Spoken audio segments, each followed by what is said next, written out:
So nandito na kami sa Manggalayan, Quezon, sa probinsya pa rin ng misis ko. At nagbababa na kami ng mga gamit namin kasi medyo matatagal lang kami dito.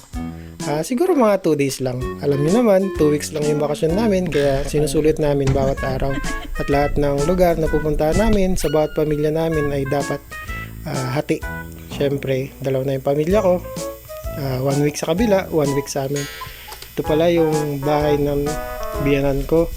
Dito sa bukid nila, talagang napakadaming tanim at saka presko ang hangin dito. At madami siyang tanim, mga halaman, rosas, bulaklak. Kinagahulog ko lang ata yun. Mga prutas, sili. At nagdala ako ng aircon kasi yung anak ko hindi makatulog ng walang aircon. Kasi pag hindi siya nalalamigan, hindi siya komportable. Kasi alam niyo naman sa Saudi siya lumaki at alam niyo naman sa Saudi ay sobrang init at lagi naka-aircon. Nadala ng anak ko hanggang sa paglaki niya, hindi siya nakakatulog na walang aircon. Doon nga sa amin sa isla na walang kami ng kuryente. Hanggat walang aircon, hindi siya natutulog at inumaga na kami bago siya makatulog kasi umaga na nagkakuryente at doon lang siya nakatulog. Kaya buti na lang yung pinsan na misis ko ay nagtatrabaho sa aircon at may ibebenta siyang aircon at pinahiram niya muna sa amin para matry kung buo na o sira pa. Kaya saktong-sakto. At ngayon nasikaso ko na yung anak ko at kita niyo naman sa video nakatulog na siya. So kami naman ng bilas ko ang may gagawin. Siyempre alam niyo naman pag mga lalaki hindi yan makakapagkwentuhan hanggat walang mahika. Medyo malayo yung tindahan. Siyempre alam niyo naman pag gusto may paraan, pag ayaw may dahilan. Kaya gusto namin uminom kaya may paraan dyan. Kaya nilakad namin kahit medyo malayo. So yan, kwento-kwentuhan lang kami ng konti kasi medyo malayo-layo yung lalakarin namin. Daan muna dito sa ilog. Pero pag tagulan dito sobrang lakas ng agos dyan sa ilog na yun. So alam nyo na kung anong kasunod pagkatapos niyan, inuman na. Alam nyo naman sa Saudi walang alak, bawal sa Saudi. Syempre tayo ng mga Pilipino talagang mahilig sa alak hanggang masira ang baga. Pero naman, ako, drink moderate naman ako. Hindi naman ako umiinom na masyado o sobra. Saktong inom lang. Kahit miss na miss ko na yung alak hindi naman ako ganun ka-addict sa alak. Tigim-tigim lang hanggang sa kaya pang umuwi sa bahay. Pero dito, nasa bahay na ako kaya okay lang mag-walwal tayo hanggang madaling araw. Yak lang. So yun yung anak ko, kasama ko sa pag-iinom. SPG ito, rated SPG. Hindi naman sa ganun kasi nasana yung anak ko kasi laging kasama ko kaya tuwing mawawalay siya sa akin hinahanap niya ako lagi. So yan, try natin yung mga pulutan na talagang meron din sa Sauding fishball tsaka french fries, kikiam meron din pero iba lang kasi talaga yung lasa. Yung lasa sa Pilipinas alam niyo naman sobrang malasa talaga. Yung lasa mo yung SMB tuloy. Yung preservative lang sa lasa mo. Sa Saudi kasi medyo matabang tapos di mo mawarian yung lasa. Pero yung lasa talaga sa Pilipinas ng kikiam at fishball talagang solid. Sobrang sarap. So ito pala yung nagpahiram sa amin ng aircon. Yun yung anak nila tsaka yung asawa niya. At yung pinsan ng misis ko ngayon naka-asul na si Muto, siya yung nagpahiram ng aircon sa anak ko. Kasi nung nakaraang taon, siya rin nang nagpahiram sa amin. Kasi nga alam niya na hindi nakakatulog si Jacob pag hindi malamig. Kaya maraming salamat sa iyo, Muto. Shout out sa iyo. So yan, nagkukulitan sila habang nagiinom kami. Sinuot ng anak ko yung helmet niya. Laki-laki, gustong-gusto niya isuot.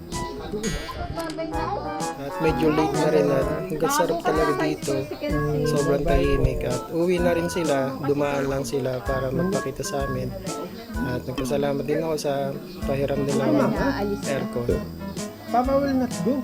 At uwi na rin sila kasi may pasok pa sila bukas. Kami naman, lang kami dito 2 days. Kumbaga overnight lang.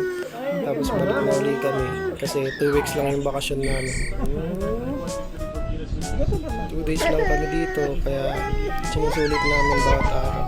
Dalawa kasi yung Mama. bahay ng biyanang ko, dun isa sa mismo Timonan at dito naman sa Manggalayan na medyo malayo-layo din, 1 hour or 30 minutes papunta dito galing Timonan kasi medyo liblib siya. Tapos ay 30 minutes daw sabi ni misis ko, narinig kasi ako nagbo-voice over. So ngayon umaga na, magkakape na muna ako syempre naman. Mga Pilipino, lalo na mga taga-isla, gustong gusto ng kape kasi sobrang lamig sa isla, lalo na pagpatak ng umaga, talagang kape lahat ng tao. Kaya sa susunod talaga magbebenta na ako ng kape sa amin, yung bendo machine. Pero alam ko madami na nagana ng bendo machine sa isla pero hindi rin kumita kasi medyo mahal eh. Siyempre bibili na lang ako sa tindahan 3-in-1, magkano lang naman isa sa bendo machine. So ngayon, kape-kape kami dito sa ginawa nung biyanang ko na pwesto. At yun, yung anak ko gusto maglaro sa labas. At tuwan-tuwa yung anak ko kasi dito lang siya nakakaranas na nakakalabas. Pag sa Saudi kasi, alam niyo naman, bahay-trabaho lang. Pati ang anak namin bahay-trabaho kasi kami lang yun nandito.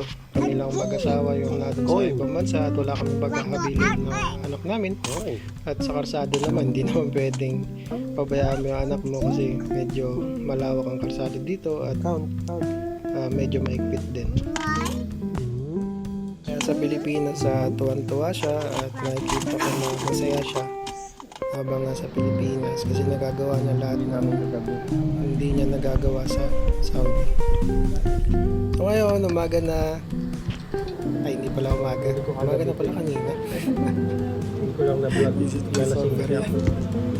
Ito na yung ano naman, yung tanghali na, bumalik na kami dun sa ating mga Quezon. Kasi ito dapat yung huliin namin eh, ng gabi. Kasi marami ngayon nahuli ngayon. Ng hipon, tsaka yung parang crab na maliliit sa ilog. Eh, nalasing ang inyong tagahuli. Kaya, namili na lang kami. Kaya hindi namin alam na Pero huli ayos pala kami. ang sarap yung hipon na to. Pagising namin meron. Tsaka yung crab na maliliit. Sarap. Ang lasa. Ano yung dati na ako? Kaya dapat ang dito sa magkanakita mo. Doon ka sa lagi sa puwita dahil naulong. Naulong siya dito sa lulong na kapitan may na. So, lang ganun.